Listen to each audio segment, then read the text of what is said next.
Bonjour, je suis avec vous ce matin, le dimanche des Rameaux, le 5 avril 2020, et nous allons avoir non pas une prédication, mais une narration biblique sur l'entrée de Jésus à Jérusalem, Marc 11, versets 1 à 11. Il commence à faire chaud. Le soleil est haut dans le ciel et la campagne aux abords de Jérusalem est belle. C'est le printemps. La campagne approche et nous marchons vers Jérusalem. Jésus est silencieux. Il marche lentement, comme les jours où il redoute d'aller vers un lieu qu'il sait hostile ou inhospitalier. Alors il s'attarde et observe le monde qui l'entoure. Il nous regarde attentivement, marche avec nous, mais comme entré en lui-même, il semble absent. L'espace d'un instant, je vois son visage, il est calme et serein, mais plongé dans ses pensées. Rien ne trahit l'inquiétude que je ressens chez lui, si ce n'est son regard. Ses yeux sont d'un noir si profond que j'ai l'impression qu'il est enveloppé de nuit. À quoi pense-t-il ? Nul ne le sait, pas même moi, son plus fidèle serviteur. Puis, à l'abord du village de Bethphagée, il s'arrête et se retourne vers moi et vers Jacques et nous dit « Jacques et Jean, allez au village qui est devant vous. Sitôt que vous y serez entrés, vous trouverez un ânon attaché sur lequel aucun homme n'est jamais monté. Détachez-le et amenez-le. Et si quelqu'un vous dit « Pourquoi faites-vous cela ?» répondez « Le Seigneur en a besoin, il le renverra tout de suite. » C'est ce que nous avons fait. Nous avons marché silencieux côte à côte vers le village. Une petite demi-heure de marche, ce n'est pas long, mais c'est juste assez de temps pour que je sois assaillie par des questions qui restent encore à ce jour pour moi sans réponse. Une petite demi-heure de marche, seulement une petite demi-heure de marche. Et je me demande encore, que veut-il faire d'un ânon ? C'est une monture, certes, mais bien trop fragile pour qu'un adulte monte dessus. Et puis, est-on sûr de le trouver là où il nous a dit qu'il le trouvera ? Et le propriétaire de l'animal va-t-il comprendre et nous laisser faire ? Généralement, quand une personne importante cherche une monture, elle prend un animal de valeur. Mais un ânon, ça n'a aucun sens. De plus, il faut que personne ne soit assis dessus. Alors, comment le devinera-t-on ? Comment le trouvera-t-on ? Ça se bouscule dans ma tête et dans mon cœur. Jacques marche à mes côtés et soudain s'arrête et me dit « Jean, es-tu sûr que l'on fait bien d'aller au village de Bethphagée ? Je ne le sens pas, ce lieu. Et puis, un ânon sur lequel personne n'est jamais monté, c'est ridicule. Il veut faire quoi, Jésus, avec cet animal trop jeune pour être chevauché ? Il ne va tout de même pas nous jouer la scène du roi qui entre à Jérusalem assis sur le dos de l'ânon, avec nous à ses côtés, en plus. Jean, es-tu sûr qu'il va bien, notre maître ? Moi, je l'ai trouvé triste ce matin. Je n'aime pas le voir avec son air sérieux, méditatif. J'ai l'impression qu'il ressasse, je ne sais quelle sombre pensée. Un ânon, Jacques. Pour aller en ville, tu te rends compte ? On va être ridicule. Et lui, je ne t'en parle même pas. Vraiment, ce n'est pas pensable, et possible, ridicule, je te dis, nous serons tous ridicules. Et lui aussi. Jean s'arrête. Il ne veut plus aller au village. Il proteste et finit par se fâcher. Il a peur. Mais de quoi ? Je ne le sais pas. Moi, je suis inquiet, et c'est à ce moment-là que le doute fait place à la confiance naturelle que j'arbore depuis toujours. Soudain, Jacques s'assoit au bord du chemin et continue à se plaindre. « Jean, écoute-moi, un ânon, ce n'est pas sérieux.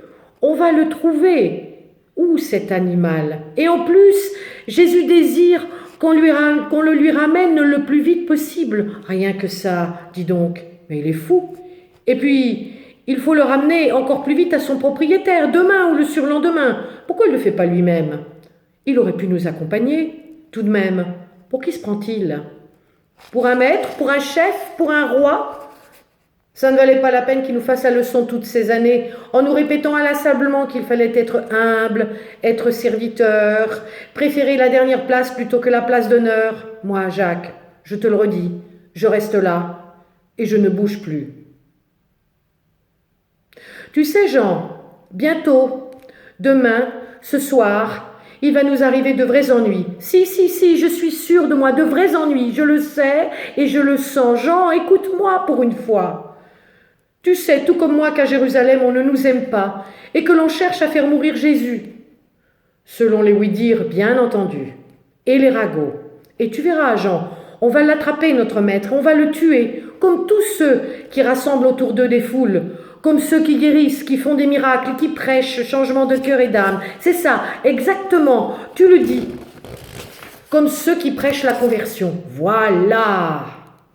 Eh bien, Jésus, c'est tout ce qu'il fait, non? Alors, au village, tu vas y aller, mais sans moi. Si je me lève, Jean, je te promets que je vais marcher seul vers les faubourgs de Jérusalem pour fêter la Pâque avec la famille de ma sœur, que je n'ai pas vue depuis des années. Tu m'entends, Jacques? C'est sans moi. Je m'approche de mon ami avec autorité, je lui tends la main pour qu'il se lève et lui dis « Viens, Jacques, nous réfléchirons après. Ce n'est pas la première fois, Jacques, que notre maître nous demande de faire quelque chose d'incompréhensible. Jacques, je t'en supplie, lève-toi, mettons-nous en route, le temps presse. » Et Jésus nous attend. « Allez, on y va maintenant, si, tout de suite, immédiatement, avant que la peur et le doute nous aient complètement envahis et réduits à néant. Nous réfléchirons et nous discuterons de ça ce soir, quand on sera enfin à l'abri des regards. Je t'en supplie, Jacques, ce n'est pas la première fois que tu dois accomplir une mission, la peur au ventre et le doute chevillés au corps. Alors allons-y, veux-tu » Sans comprendre comment je réussis à le décider et à se remettre en route, Jacques se lève tout en traînant les pieds et continuant de maugréer, il reprend son chemin à mes côtés. Mais il continue de me parler et de se plaindre. Un roi, je t'assure, Jean, tout ça lui est monté à la tête, à Jésus. Il commence à se prendre pour un puissant, zut alors, qu'il se donne pour être ce roi de vrais moyens et à nous aussi. Mais un ânon, tu te rends compte, Jean, un ânon comme monture pour entrer à Jérusalem en gloire, ce n'est pas un moyen, ça. Ce n'est rien du tout, c'est stupide. Et cela va devenir presque risible. Un ânon, Jacques, n'a-t-on jamais vu ça? Et puis cet ânon, on ne va jamais le trouver. Et puis, c'est ainsi que les jérémias de Jacques durèrent tout le temps du voyage. Je décide de le laisser à sa peur, parce que moi, je suis bien trop occupée à endiguer la mienne. À l'abord de la 11e heure, nous arrivons au village et là, comme par hasard, juste à l'entrée, se trouve une première maison. Attachée au tronc d'un petit figuier, sous son ombre, comme par miracle, un ânon. Il attend. Un homme jovial sort de la maison en nous entendant parler. Il nous accueille, nous fait asseoir, nous donne à boire et à manger. Il nous offre, sans que nous ayons eu le temps de le lui demander, l'ânon attaché sous le figuier, en affirmant que son retour n'est pas pressé et que cela peut attendre demain ou le surlendemain. L'avant-veille de Pâques. Il connaît Jésus, oui, il l'a entendu prêcher, oui, il l'a vu guérir et réaliser des miracles, oui, juif il est, vigneron il est. Sans beaucoup de moyens il est, mais convaincu que la prédication de notre maître, non moins rabbi, est fantastique. Il ne possède pas d'autre moyen d'honorer le nouveau prophète en Israël, le roi qu'annoncent les Écritures, qu'en prêtant son ânon pour que Jésus puisse entrer en gloire dans sa capitale. C'est ainsi que nous sommes revenus auprès de Jésus quelques heures plus tard. Jacques marchant à côté de moi, toujours de mauvaise humeur, et l'âme endeuillée par je ne sais quel drame intérieur. Jacques s'arrête soudain et me lance encore ceci avant notre retour auprès du groupe des disciples et de Jésus. « C'est sûr, Jean, tu sais, c'est sûr que tout cela finira mal. Nous mourrons d'ici peu, le Sanhédrin et les pharisiens nous accuseront de collaboration, de transgression, de vol, de mensonge, de tout et de n'importe quoi qui n'entre pas dans la loi. C'est sûr, Jean, ils tueront Jésus, mon frère, et nous avec. Et, ajouta-t-il, je rétorquai.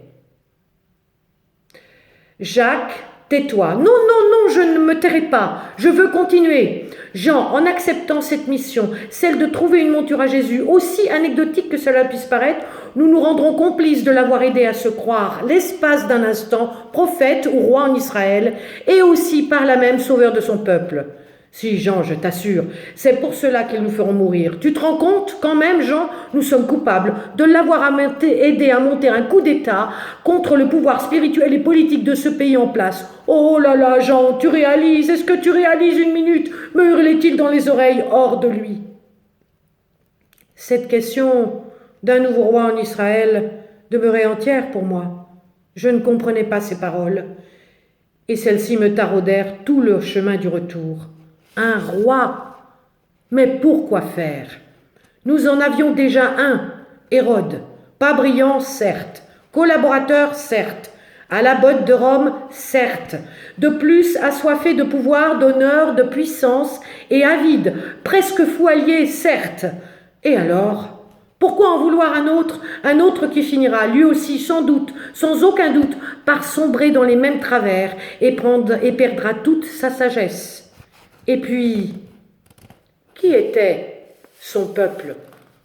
Nous, celles et ceux qui suivaient Jésus depuis le début de son ministère et de ses prêches, ceux qui vivaient dans le pays, ceux et celles qui commençaient à voir en lui plus qu'un simple guérisseur, faiseur de miracles comme il y en avait tant, et qui au fond d'eux le croyaient sauveur, Seigneur pour ne pas dire Messie ou Fils. Je ne pouvais cesser de penser et de m'inquiéter de la tournure que prenaient les choses, et au fond de moi, je savais que cette Pâque ne serait pas comme les autres. De sombres pressentiments m'assaillaient, y compris quand je vis Jésus, notre Maître, Père spirituel, monter sur l'ânon et entrer dans Jérusalem sous les acclamations d'une foule en liesse et aux prises d'une joyeuse hystérie qui s'était faite, cette fois-ci, collective. Un roi entrait dans Jérusalem, un roi qui n'était autre que mon maître, un roi était donné au peuple, un roi venait les sauver aujourd'hui, ici et maintenant. Ce roi-là, Jésus ne serait jamais à la botte des Romains. Il ne sera jamais manipulable par le Sanhédrin, par le clan des pharisiens, des Sadducéens et tous les pouvoirs que pouvait contenir ce pays. Je le savais moi aussi, et Jacques, comme un animal effrayé, le sentait aussi. Quelque chose d'inconnu, quelque chose d'inédit s'avançait dans ce pays et vers nous encore masqué, pour nous protéger sans doute. Dieu ne se dévoilait jamais complètement. Il était en cette Pâque, pourtant, très silencieux. Mais c'est alors que je savais qu'une guerre commençait, inexorable, plus forte que toutes, celle du bien contre le mal, et seul notre Maître Jésus en sera le vainqueur et plus tard le médiateur. Peut-être, mais je crois que je divaguais. C'est une lutte qu'il nous faudrait entrer dans une nouvelle ère, l'ère du roi malmené, tué, que l'on dit aujourd'hui, des années après, vivant. Qui pouvait et qui pourrait croire à de telles choses? Ceux et celles qui avaient aimé, écouté, entendu, partagé, souffert et vécu à ses côtés? Pour l'heure, je regarde Jésus. Il est calme et confiant. Il entre dans la capitale, Jérusalem, de notre pays, acclamé en roi, proclamé Seigneur et Sauveur. Mais mon Dieu, pour combien de temps?